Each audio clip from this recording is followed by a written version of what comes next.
There is a place on this earth where books were once worth more than gold, where a single handwritten manuscript, bound in goatskin and inscribed with ink made from crushed berries and soot, could buy you a house, a herd of cattle, or a lifetime of favor from a king. Where the richest man who ever lived built mosques out of mud and ambition, and where scholars debated astronomy, mathematics, and medicine while much of Europe was still burning women for witchcraft. That place sits on the southern edge of the Sahara Desert, 20 kilometers north of the Niger River, in what is now the Republic of Mali. Its name is Timbuktu, and in the 1400s, it was not a metaphor for the end of the world. It was the center of it.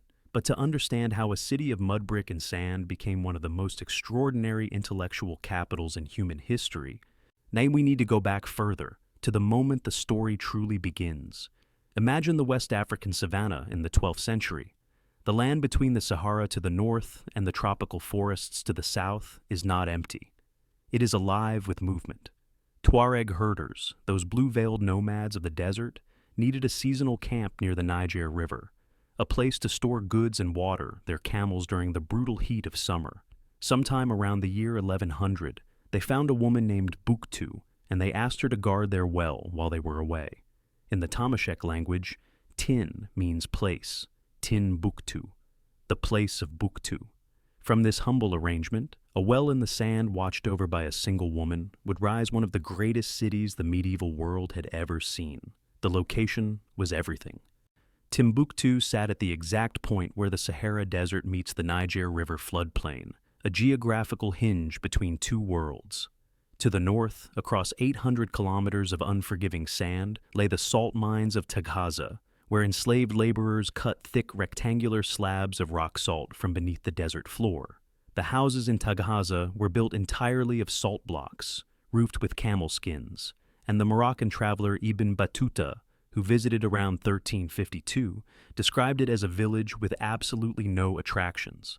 But the salt those miners carved was worth a fortune, because to the south, in the kingdoms of the savannah, salt was one of the rarest and most essential commodities on earth.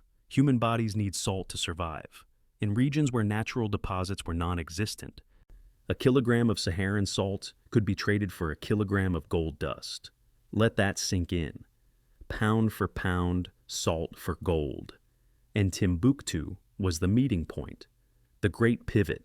Caravans of 1,000, sometimes 10,000 camels would cross the Sahara from the north, loaded with salt, textiles, glass beads, perfumes, and books.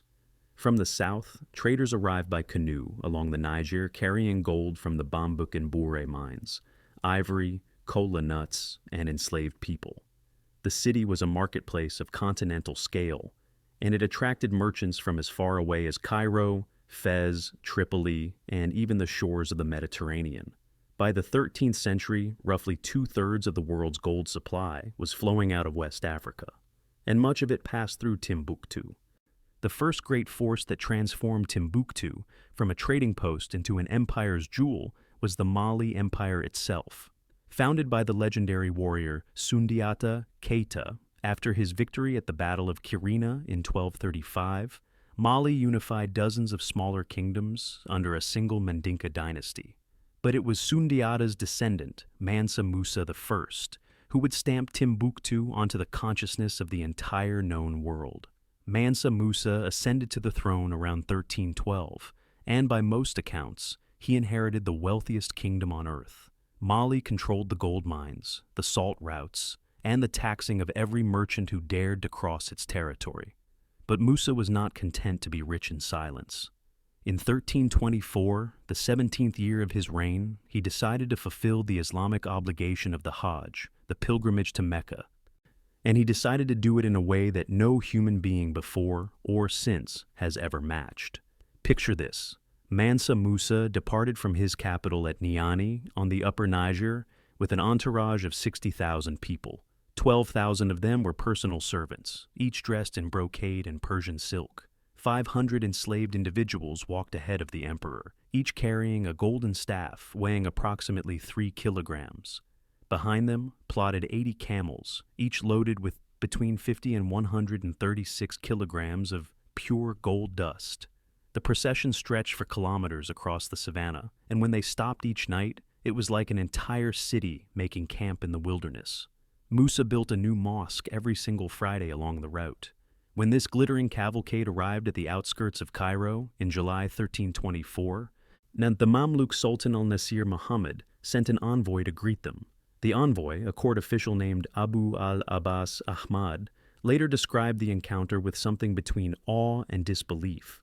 Musa refused to kiss the ground before the Sultan, as protocol demanded. When pressed, he simply said, "I make obeisance to God who created me," then prostrated himself and walked forward. He spent 3 months in Cairo, and during that time, he gave away so much gold to the poor, to court officials, to anyone who crossed his path, that the price of gold in Egypt crashed by 25%. It did not recover for 12 years. One man, on a single visit, destabilized the economy of an entire region of the world. The Arab historian Shihab al-Din al-Umari, who visited Cairo shortly afterward, Hayes wrote that Musa had left no court official without a load of gold. He called it a display of power and wealth unprecedented in its pageantry. When Musa returned to Mali, he brought something back with him that would prove more transformative than all the gold he had distributed. He brought architects, scholars, and poets. Among them was Abu Ishaq al-Sahili, an Andalusian architect from Granada, whom Musa commissioned to redesign Timbuktu. Al-Sahili built the magnificent Jingwerber Mosque, a soaring structure of pounded earth and wood that still stands today, its distinctive conical towers rising above the sand like the fingers of a buried giant. But the physical transformation was only the beginning.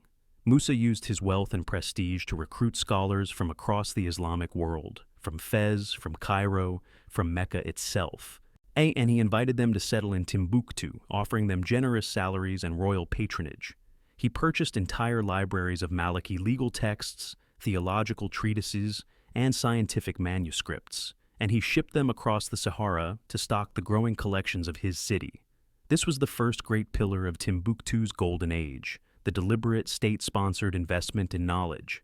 Mansa Musa understood something profound. Gold could buy power, but knowledge could buy immortality.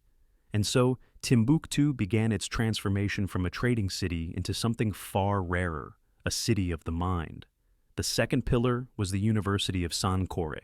The Sankore Mosque, located in the northeastern quarter of the city, had been founded around 1300 with funding from a wealthy woman of the Aglal, a religious Tuareg lineage. After Musa's patronage, it evolved into the heart of one of the most remarkable educational institutions the medieval world had ever produced. The University of Sankore was not a university in the European sense, with a single campus, a rector, and formal degree ceremonies. It was decentralized, organic, and profoundly democratic. Hundreds of independent scholars each ran their own courses, teaching in mosque courtyards, in private homes, in the shade of mud brick walls. Students paid their tutors directly, sometimes in money, sometimes in goods, sometimes simply in service. A student might study grammar with one teacher in the morning, astronomy with another in the afternoon, and Islamic jurisprudence with a third in the evening. The subjects ranged from theology and law to mathematics, medicine, geography, history, and even chemistry. At its peak, the university enrolled an estimated 25,000 students in a city with a total population of roughly 100,000. 1 in 4 residents was a student. Imagine a city where a quarter of the population is actively engaged in learning. That is not just a city with a university. That is a university that happens to have a city around it. The third pillar was the book trade itself. In Timbuktu, books were not merely repositories of knowledge. They were symbols of status, wealth, and spiritual blessing. Owning a large library was the ultimate expression of prestige, more important than fine clothes, more impressive than a large household of servants. Families accumulated manuscripts over generations and passed them down like sacred heirlooms. Scribes labored on sheets of tough goatskin, all inscribing text in elegant calligraphy with reed pens dipped in homemade inks. The manuscripts covered an astonishing range: Quranic commentary, legal opinions, medical treatises describing surgical procedures and herbal remedies, astronomical charts mapping the movement of stars, diplomatic correspondence between kings, and even poetry devoted to the pleasures of tea. Leo Africanus, the Moroccan-born traveler who visited Timbuktu around 1510, wrote a description that Europeans found almost impossible to believe. He claimed that handwritten books imported from the Maghreb were sold in the city's markets, and that there was more profit made from this commerce than from all other merchandise combined. More profit from books than from gold, salt, ivory, or slaves. The inhabitants, he added, were very rich, and especially the foreigners who had settled there. By the time we reach the heart of the 1400s, Timbuktu has entered its most luminous era. The Mali Empire is weakening, its grip on the trans-Saharan trade loosening with each successive and less capable Mansa. In 1468, the rising Songhai Empire, based at the city of Gao, some 300 kilometers down the Niger, absorbs Timbuktu under the ruthless conqueror Sunni Ali Ber. Sunni Ali was a brilliant military strategist, but a brutal ruler who clashed violently with Timbuktu's scholarly elite. His reign was marked by persecution and suspicion. But when he died in 1492, the same year that Columbus stumbled upon the Americas and the last Muslim kingdom of Granada fell to the Spanish, a new leader seized power who would become Timbuktu's greatest patron. His name was Askia Muhammad I, and he ruled the Songhai Empire from 1493 to 1528. Askia Muhammad was everything Sunni Ali was not. Where Ali had terrorized the scholars, Askia honored them. Where Ali had centralized power through fear, Askia built an efficient administrative system that allowed Timbuktu's commercial and intellectual centers to flourish with remarkable autonomy. He made his own pilgrimage to Mecca in 1496, traveling with 1,500 infantry, 500 cavalry, and roughly 300,000 mithqals of gold, about 1.5 metric tons. In Mecca and Medina, he distributed 100,000 mithqals in charitable gifts. And like Mansa Musa before him, he returned with scholars, books, and a burning vision to elevate Timbuktu even further. Under Askia Muhammad's patronage, the city reached its absolute zenith. The three great mosques, Medjugorje, Sankore, and Sidi Yahya, were centers of learning that drew students from across the Muslim world, from the shores of the Mediterranean to the fringes of the tropical forest. Merchants from Gadames, Augila, and dozens of North African cities gathered in Timbuktu's markets to trade gold and enslaved people for Saharan salt and North African textiles. The chroniclers of the era, particularly the authors of the Tariq al-Sudan and the Tariq al-Fatash, describe a city humming with intellectual energy, where debates about theology and law could last for days, where scholars were consulted by kings on matters of state, and where the word of a learned man carried more weight than the sword of a general. But even at this pinnacle, you must understand the texture of daily life to feel what Timbuktu truly was. The city was not a fantasy. It was a living, breathing, sweating organism of sand and commerce. The air carried the scent of spices from the south, incense from Arabia, and the ever-present grit of Saharan dust. In the early morning, before the heat became unbearable, the markets would open along the narrow streets near the Jingweraber Mosque, and you could hear the call of traders in a babel of languages: Songhai, Arabic, Tamashek, Fulfulde, Bambara. Camels groaned under their loads of salt slabs.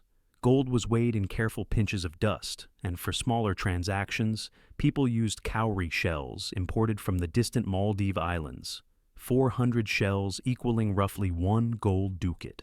At night, Leo Africanus noted, the people of Timbuktu had a custom of walking about the city between 10 in the evening and 1 in the morning, playing musical instruments and dancing. This was a city that worked during the day and celebrated after dark. And then there were the books. Oh, the books. Imagine walking through the Sankore quarter and peering into the courtyard of a scholar's home. Stacked against the walls, wrapped in leather, stored in carved wooden chests, you would find manuscripts by the hundreds, sometimes thousands. One scholar alone, Ahmed Baba al-Sudani, born in 1556, who would become the most famous intellectual in Timbuktu's history, later complained to the Sultan of Morocco that invading soldiers had stolen 1,600 books from his personal collection. And he added, with a note of wounded pride, that this was the smallest library of any of his friends. Think about what that means. At least 1,600 manuscripts was the smallest private collection among a circle of scholars. Some estimates suggest that between 400,000 and 700,000 manuscripts were produced in Timbuktu over the centuries. Today, roughly 300,000 survive, many still in the hands of the families that created them, stored in mud brick houses on dusty side streets, pages crumbling but words enduring. Now, the story cannot remain at the summit. No golden age lasts forever, and the forces that would destroy Timbuktu's brilliance were already stirring in the north. In 1578, the young king of Morocco, Ahmad al-Mansur, came to power flush with victory after defeating the Portuguese at the Battle of the Three Kings. Al-Mansur had expensive tastes and an empty treasury, and he looked south with hungry eyes. He knew about the gold. He knew about the salt. He demanded tax revenues from the Tagaza mines, and when the Songhai ruler Askia Ishak II refused with open defiance, al-Mansur made a decision that would alter the course of West African history forever.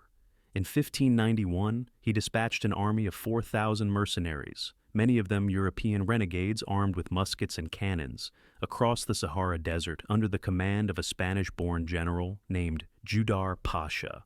It was an audacious gamble. The crossing alone should have killed them, but they survived, and at the Battle of Tondibi on March 13, 1591, their gunpowder weapons shredded the Songhai cavalry. The empire that had nurtured Timbuktu's golden age collapsed almost overnight. What followed was catastrophe. The Moroccan soldiers occupied Timbuktu and treated its scholars with suspicion and contempt. In 1593, they rounded up the city's most prominent intellectuals, including Ahmad Baba himself, and marched them in chains across the Sahara to Morocco. Ahmad Baba was exiled in Fez and Marrakesh for 15 years, separated from his beloved library, forced to teach in a foreign land. His books were looted, scattered, and many were destroyed. The great families of learning were broken apart. The trade routes shifted. The merchants found new paths. The gold that had flowed through Timbuktu for centuries began to trickle through other channels, and the city that had once rivaled any in the world began its long, slow decline into the obscurity from which it would eventually become a Western synonym for the most remote place imaginable. But here is what the conquerors could not destroy. They could burn libraries, they could exile scholars, they could loot treasuries and shatter empires, but they could not erase the knowledge that had already been written, copied, debated, and internalized by generations of students. The manuscripts that survived, hidden by families in cellars, in desert caves, in locked chests passed from mother to daughter, represent one of the most extraordinary acts of cultural preservation in human history. For centuries, through Moroccan occupation, through Tuareg raids, through French colonization, through the independence of Mali in 1960, and even through the terrifying jihadist occupation of 2012, when al-Qaeda-linked militants burned over 4,000 manuscripts and threatened to destroy everything, the people of Timbuktu protected their inheritance. In the darkest moment, librarians and ordinary citizens smuggled an estimated 350,000 manuscripts out of the city, carrying them in rice sacks and footlockers to the safety of Bamako, 800 kilometers to the south. They risked their lives for pages of goatskin and ink because they understood what those pages meant. And what they meant reaches far beyond Timbuktu. The story of this city demolishes one of the most persistent and pernicious myths in world history. The idea that sub-Saharan Africa was a continent without writing, without universities, without intellectual traditions, waiting passively for European civilization to arrive and enlighten it. Timbuktu's scholars were producing original works of astronomy, medicine, law, and philosophy, while Europe was still recovering from the Black Death. In the 14th century, when the plague was killing a third of Europe's population, the BBC documentary Millennium noted that civilizations which avoided the plague thrived. And in West Africa, the Empire of Mali became the richest in the world. The Catalan Atlas of 1375, one of the most important maps of the medieval period, depicts Mansa Musa seated on a golden throne, holding a gold nugget the size of a fist, with the inscription that, "This lord is the richest and most noble king in all the land." That was not European flattery, it was cartographic fact. The irony is almost unbearable. At the very moment that Timbuktu's scholars were writing treatises on algebra and optics, European adventurers were dreaming of the city as a kind of African El Dorado, a paradise of golden streets hidden somewhere beyond the impossible desert. For centuries, they tried to reach it. Most died. Those who survived the malaria, the heat, the bandits, and the sheer distance often arrived to find not golden towers, but mud brick houses slowly being reclaimed by the sand. The Frenchman René Caillié, the first European to reach Timbuktu and return alive in 1828, found a city that was neither as large nor as densely populated as he had expected. He was looking for gold. He should have been looking for books. What strikes me most about this story is not the gold or the grandeur, although those are astonishing enough. It is the choice, the deliberate, conscious, sustained choice to invest in knowledge. Mansa Musa could have spent his fortune on palaces and armies. He built mosques and libraries. Askia Muhammad could have used his power to crush dissent.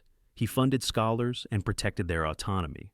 The families of Timbuktu could have traded their manuscripts for food during the lean centuries of decline. They chose to starve rather than sell. There is something in that choice that transcends its historical moment and speaks to something universal about what humans value when they are at their best. Today, Timbuktu is a city of barely 30,000 people, impoverished, threatened by desertification, and still scarred by conflict. The Sahara is advancing. The Niger River is shrinking.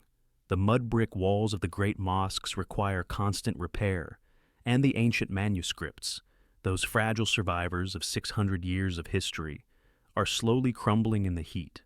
But the digitization efforts continue. The Hill Museum and Manuscript Library at St. John's University in Minnesota, working with local organizations, has photographed more than 150,000 manuscripts, making them available to scholars around the world for the first time. The words are being saved, even as the paper turns to dust. There is an old Sudanese proverb that the people of Timbuktu are fond of repeating: salt comes from the north, gold from the south, and silver from the country of the white men. But the word of God and the treasures of wisdom are only to be found in Timbuktu. For at least 3 centuries, that was not a boast. It was the simple truth.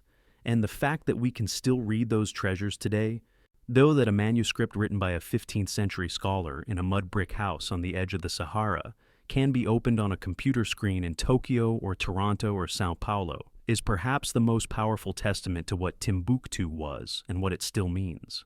It means that knowledge, when people are willing to fight for it, is the one treasure that even empires cannot fully destroy. It means that a well in the sand, guarded by a woman named Buktu, can become the seedbed for one of humanity's greatest intellectual achievements. And it means that the next time someone uses the word Timbuktu to describe a place impossibly far away, impossibly remote, impossibly irrelevant, they are revealing not the limits of that city, but the limits of their own knowledge. I'm Tim, watching the past so we can understand the present. And together, we keep history reborn. I'll see you in the next era.